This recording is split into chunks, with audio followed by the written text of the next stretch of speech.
So far we've talked about why the rapture matters and explored the four main rapture views. But now let's ask a different question. Where did these ideas come from? And more specifically, where did the pre-tribulation rapture come from? The pre-tribulational rapture theory is one of the most popular views today, especially in Western evangelical circles, but its history might surprise you. The pre-tribulation rapture doctrine is relatively modern. You won't find it clearly taught in early church writings anywhere. Church fathers like Irenaeus, Tertullian and Augustine spoke of Christ's return, but not a secret rapture before a tribulation. So when did this view really emerge? The view was created by the British theologian John Nelson Darby in around 1830.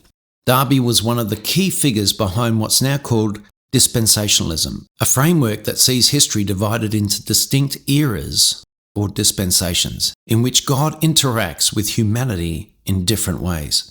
He taught that the rapture would happen before a future 7-year tribulation, followed by Christ's second coming. Darby's ideas gained traction through the Plymouth Brethren movement, and especially after being introduced in America, largely thanks to the Scofield Reference Bible, which included his notes in the margins. This helped popularize pre-trib thinking in the 20th century.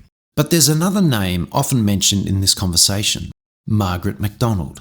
In 1830, this young Scottish woman reportedly had a vision about the end times. Some claim her vision included a kind of secret coming of Christ before judgment fell.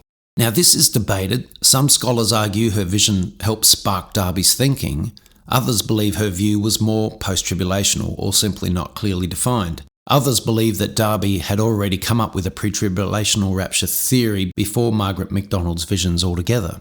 So still, it's interesting how this moment overlaps with the timeline of Darby's developing theology. The pre-tribulational rapture view is a 19th century development, not a doctrine passed down from the early apostles or the historic church.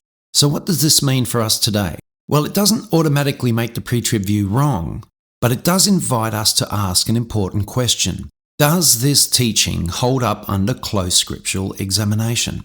Understanding the historical roots of our beliefs helps us evaluate them with wisdom and humility. And that's exactly what we'll do in the next video. We'll take a close look at the biblical evidence behind the rapture and see what Scripture really does say about its timing. Thanks for watching. If you're enjoying this series, hit like, subscribe, and let us know in the comments where you first heard about the rapture.